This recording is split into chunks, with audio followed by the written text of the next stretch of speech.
Welcome back. हमेशा की तरह आगे बढ़ने से पहले एक डिस्क्लेमर दे दूं, मैं कोई सेबी रजिस्टर्ड एडवाइज़र नहीं हूं। मैं जस्ट अपना ओपिनियन शेयर करता हूं। मेरी जो लिमिटेड इन्फॉर्मेशन या नॉलेज है शेयर मार्केट को लेकर, उसी के बेस पे मैं अपना ओपिनियन शेयर करता हूं, उस इन्फॉर्मेशन के आधार पे जो पब्लिक डोमेन में अवेलेबल है। इन्वेस्टमेंट करने से पहले आप भी अपना रिसर्च खुद कीजिए, लोगों से बात कीजिए, फोरम्स पे डिस्कस कीजिए, कंपनी के फाइनेंशियल्स पढ़िए, एनुअल रिपोर्ट पढ़िए, उसके बाद ही इन्वेस्टमेंट का डिसीजन लीजिए।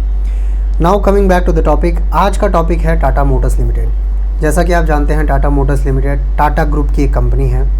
टाटा ग्रुप अभी recently India lost finest industrialist Shri Ratan Tata ji, so India lost a good person. But खैर, टाटा मोटर्स के बारे में एक बात यह है कि ये एक क्या ये आने वाले टाइम में हमें एक अच्छा इन्वेस्टमेंट रिटर्न देगा, ये एक डिस्कशन का विषय हो सकता है।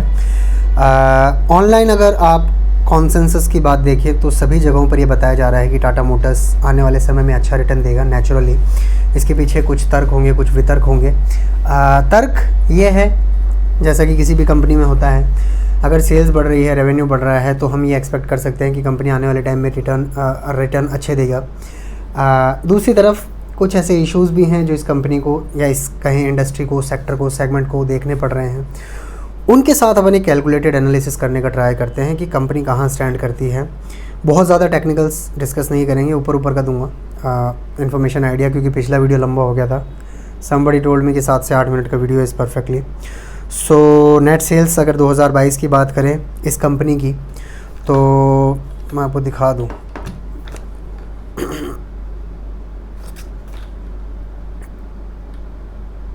नेट सेल्स यहाँ पर रही अपने 2,78,454 करोड़ फाइनेंशियल ईयर 22 में रहा।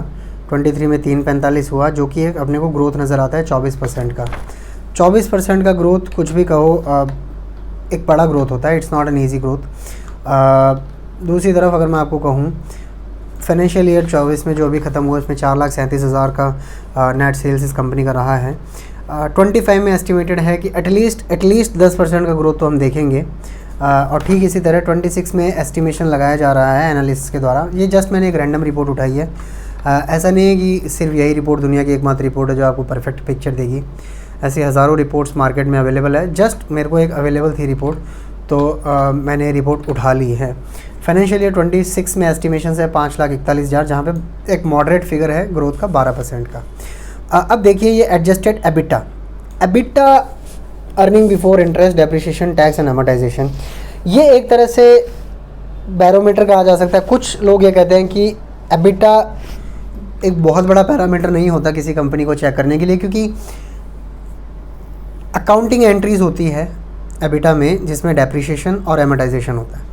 प्लस एक ऐसी कंपनी जो अपने ऑपरेशंस को तो डिस्कस कर रही है, लेकिन ऑपरेशंस में लाने के लिए कंपनी को जो पैसा उठाया गया कैपिटल एक्सपेंडिचर के लिए, उस पर जो ब्याज दिया या लिया गया, उसको एबिटा में दिखाकर, मतलब एबिटा मतलब उसको फाइनल अर्निंग से पहले एबिटा के शो में दिखाकर, जिसको हटा दिया अपनी अर्निंग्स में से, तो वो एक रियल पिक्चर बिजनेस की दिखा नहीं पाता है EBITDA. Including Warren Buffett EBITDA को यूजलेस मानते हैं, बट फिर भी इंडिया के अंदर मैंने ऑब्जर्व किया है कि एबिटा को लोग काफ़ी पसंद करते हैं एबिटा के बारे में डिस्कशंस करना। So why not discuss this hair.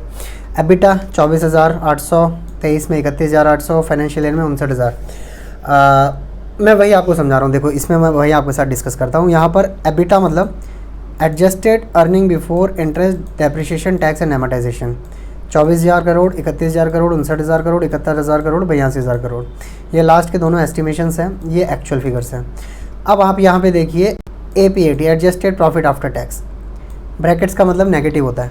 Financial statements जब आप पढ़ना स्टार्ट करेंगे तो आपको धीरे धीरे समझ आएगा कि हर चीज़ का एक मतलब होता है, हर चीज़ एक कारण से होती है। यहाँ पर अगर आप देखो कि ये ब्रैकेट है, इसका मतलब होता है कि ये लॉस है, इस साल इन्होंने लॉस किया है, there is no profit after tax. अब एबिटा में जैसा मैंने आपको बताया था, earning before interest, depreciation, tax, amortization 24,000 crore था। फिर ये प्रॉफिट आफ्टर टैक्स लॉस कैसे हो गया? अर्निंग्स में से इस पोर्शन ने पैसा ले लिया, इंटरेस्ट, डेप्रिसिएशन, टैक्स और अमोर्टाइजेशन।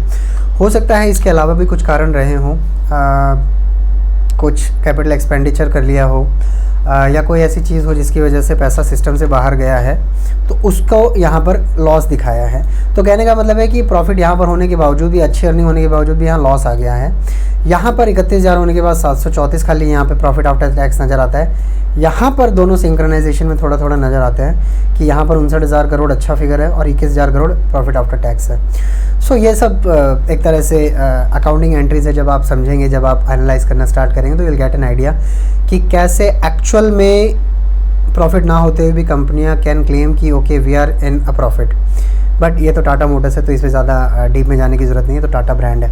नाउ इस कंपनी के लिए कुछ ऐसे पॉइंट्स हैं जिनके बेस पर हम ये कह सकते हैं कंपनी आने वाले टाइम में अच्छा करेगी। कोई भी कंपनी अच्छा तब कर सकती है जब उसका प्रॉफिट बढ़े। कोई भी कंपनी प्रॉफिट तब बढ़ा सकती है जब उसका रेवेन्यू बढ़े, और कोई भी कंपनी रेवेन्यू तब बढ़ा सकती है जब या तो उसका पर पीस का प्राइस बढ़ा दे या फिर नंबर ऑफ़ पीसेस बढ़ा दे। अगर आप 100 पीस बेचते हैं 5 रुपये में, तो आपका रेवेन्यू 500 बनता है। लेकिन अगर आप 150 पीस बेचने लगेंगे 5 रुपये में, तो आपका रेवेन्यू 750 हो जाएगा। और यही अगर आप 100 पीस बेचें 8 रुपये में, तो आपका रेवेन्यू 800 हो जाएगा। सेल्स से कुछ आता है, कुछ वॉल्यूम से आता है, कुछ प्राइस से आता है आपका रेवेन्यू। तो ये कंपनी जिसमें टाटा मोटर्स की बात कर रहा हूँ, हम एक्सपेक्ट कर रहे हैं कि आने वाला जो हाफ ईयरली 2025 है और इसी के साथ पूरा फाइनेंशियल ईयर 25-26 है, उसके अंदर सेल्स वॉल्यूम इम्प्रूव होंगी। उसका कारण है कि पिछले जो फाइनेंशियल ईयर रहा, इसके यानी करंट जो फाइनेंशियल ईयर है, उसके अंदर हाफ ईयरली फर्स्ट के अंदर कुछ इश्यूज़ रहे टाटा मोटर्स के रेवेन्यू सेगमेंट में। और वो इश्यूज़ थे, एक बड़ा सेगमेंट रेवेन्यू का JLR से आता है, जैगुआर लैंड रोवर से, जो कि मेजरली एक एस्टीम और एलीट ब्रांड है टाटा का। उसके अंदर कुछ ऐसे इश्यूज़ थे कि JLR का सेल्स वॉल्यूम नहीं बढ़ पाया पिछले फाइनेंशियल इस हाफ ईयरली में जो अभी ख़त्म हुआ है 30 सितंबर को। उसका कारण था कि इनको प्रीमियम एल्यूमिनियम नहीं मिला। यही बताया गया है कारण कंपनी के कॉन कॉल में, और यही बताया गया है कंपनी का रीज़न। अब एक्सपेक्ट किया जा रहा है कि जो सप्लाई चेन डिस्टर्ब हुई थी, वो सप्लाई चेन फिर से चालू हो गई है। चिप शॉर्टेज जो थी, सिलिकॉन की चिप शॉर्टेज, जैसा कि आप समझ रहे हैं आजकल जो पावर स्टीयरिंग वगैरह है गाड़ी के अंदर, जो टच स्क्रीन चल रहे हैं या स्मार्ट सेंसर्स गाड़ी में लगे हैं, वो चिप बेस्ड होते हैं। हर एक चीज़ माइक्रो प्रोसेसर्स पर काम करती है। चिप की अचानक से दुनिया में शॉर्टेज हो गई थी, जिसकी वजह से कुछ सेगमेंट्स में कार शॉर्टेज था। लेकिन अब चिप डिलीवरी नॉर्मलाइजेशन की तरफ जा रही है, तो आने वाले समय में एक बेटर आउटपुट की उम्मीद की जा रही है, रेवेन्यू इंक्रीज़ होगा। इसी तरह कॉमर्शियल व्हीकल सेगमेंट और पर्सनल व्हीकल सेगमेंट को कंपनी डाइवर्सिफाई कर रही है, डीमर्ज कर रही है। ये कॉन कॉल में है। कॉन कॉल में मैंने शायद कॉन कॉल यहाँ पे डाउनलोड नहीं किया है, ऑनलाइन अवेलेबल, आप देख लीजिएगा। कॉन कॉल से भी NSE BSE दोनों जगह पर अवेलेबल होता है। वैल्यूएशन की बात करें, आने वाले समय में 1300-1400 के आसपास का टारगेट शेयर खान दे रहा है। मोर और लेस लॉन्ग टर्म में आप मेरा भी टारगेट यही एक्सपेक्ट कर सकते हैं। मैंने और भी 2-4 लोगों से डिस्कस किया, वही मेरे को नज़र आता है। इसके अलावा जैसा मैंने आपको बताया, हाँ एक बात, जैगुआर और लैंड रोवर यानी JLR जो है उसको सेगमेंट माना जाता है, वो थोड़ा हाई एंड सेगमेंट में आता है, जिसका समकक्ष BMW को माना जा सकता है। थोड़ा सा नेगेटिव न्यूज़ टाटा मोटर्स के लिए ये था कि BMW ने अपनी EBIT मार्जिन को थोड़ा सा कम करके बताया है। इसका कारण रहा कि BMW का जो मार्केट में डिमांड है वो थोड़ा सा कम आया है, प्लस सेल्स भी कम आई है। BMW के लिए कारण ये रहा है, इसको इंडस्ट्री के तौर पे ना देखा जाए, इसको BMW के स्पेसिफिकली देखा जाए। BMW के साथ कारण ये है कि उन्होंने जो ये एक वर्ड है एग्जैक्टली यहाँ पे मैं पढ़ा था, इंटीग्रेटेड ब्रेकिंग सिस्टम। इनका जो BMW का वेंडर है, उन्होंने इंटीग्रेटेड ब्रेकिंग सिस्टम के अंदर कुछ सबस्टैंडर्ड क्वालिटी प्रोवाइड कर दी, जिसकी वजह से इनकी सेल्स हिट हुई है। इस वजह से BMW का EBIT मार्जिन कम नज़र आता है। लेकिन टाटा मोटर्स का ये केस नहीं है, और ये इंडस्ट्री वाइड इशू भी नहीं है। तो BMW के EBIT मार्जिन घटाने को सिर्फ एक केस माना जाए उनके पर्टिकुलर कंपनी से related. So Tata motors stand comfortable. Estimated है कि कम से कम 10% की ग्रोथ सेल्स में और रेवेन्यू में नज़र आएगी, और जो ग्रोथ सेल्स और रेवेन्यू में नज़र आ रही है exactly same growth bottom line में नज़र आ रही है, वो प्रॉफिट आफ्टर टैक्स में नज़र आ रही है। इसके अलावा बताएं, सेक्टर डिमांड जो है, सेक्टर व्यू जो है वो है, इसी रिपोर्ट का मैं हवाला दे रहा हूँ आपको। सेक्टर का व्यू ऐसा बताया जा रहा है कि डिमांड जो है वो हाई रहने वाली है।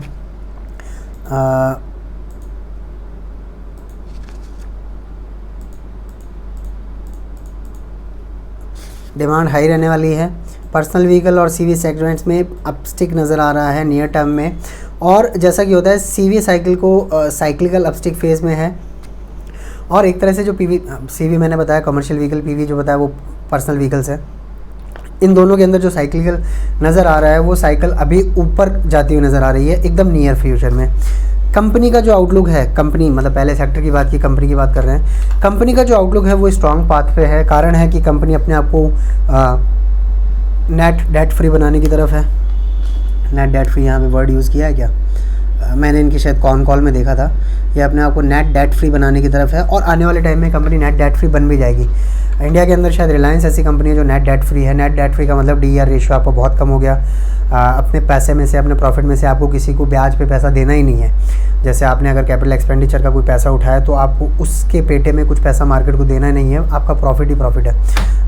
इस पर्टिकुलर सेगमेंट में अगर नेट डेट फ्री बन जाती है, कंपनी ग्रोथ की तरफ है, स्ट्रॉन्ग पाथ पर है, ई-कॉमर्स एक्टिविटीज़ बढ़ रही हैं, EV के तरफ, इलेक्ट्रिक व्हीकल की तरफ ट्रैक्शन बढ़ रहा है, पर्सनल व्हीकल इंक्लूडिंग टेस्ला का जो साइबर ट्रक आया है वो कमर्शियल व्हीकल की तरफ भी आने वाले समय में इंडिया के अंदर भी वो चीज़ नज़र आएगी। आज नहीं तो कल होगा, लेकिन कमर्शियल सेगमेंट में भी EV नज़र आएगा। इसी के साथ एक इन हाउस लिथियम बैटरी का ये लोग प्रोजेक्ट या प्लांट लगाने का प्रयास कर रहे हैं। मैंने यहीं पे एक वीडियो बनाया था जिसके अंदर राजेश एक्सपोर्ट्स जो सोने का काम करती है वो भी लिथियम बैटरी बनाने के प्लांट की तरफ, एक्सपेंडिचर की तरफ जा रही है।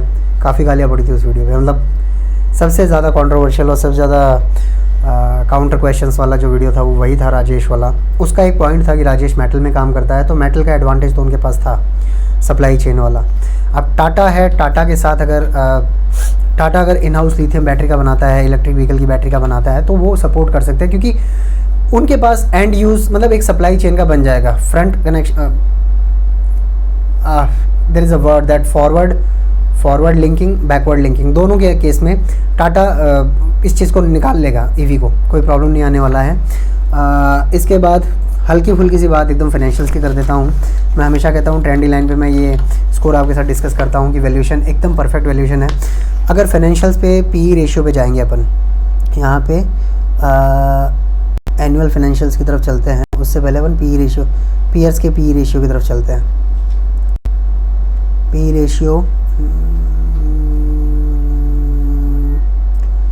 पीयर कंपैरिजन यहाँ पर होगा, कंपटीटर पीयर्स।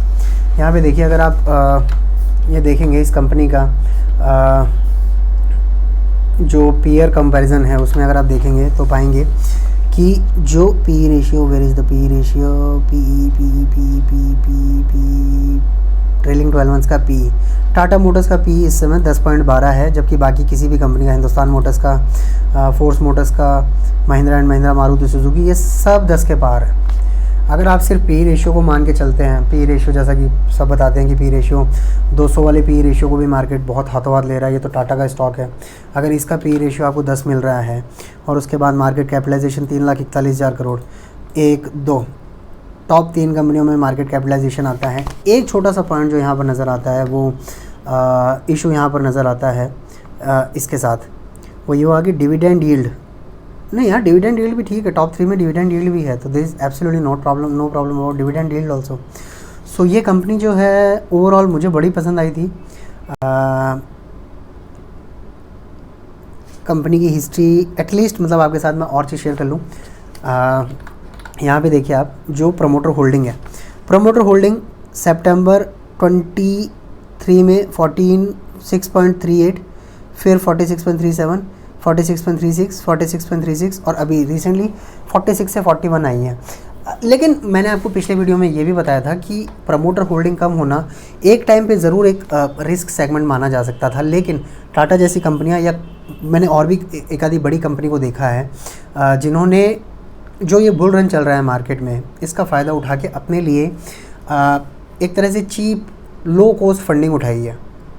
अपना अगर इन्होंने प्रमोटर स्टेक कम किया है तो ये एक negative aspect Tata Motors limited के अंदर कम से कम नहीं माना जा सकता, क्योंकि बुल रन के अंदर जो प्रमोटर्स हैं वो इस चीज़ का फ़ायदा उठाने का ट्राई कर रहे हैं कि अगर हमारी को कैपिटल एक्सपेंडिचर की डिमांड है तो हम अगर कुछ परसेंटेज स्टॉक बेच भी देते हैं तो लो कॉस्ट फंड हमें मिल जाता है और उसका कोई नुकसान भी नहीं है।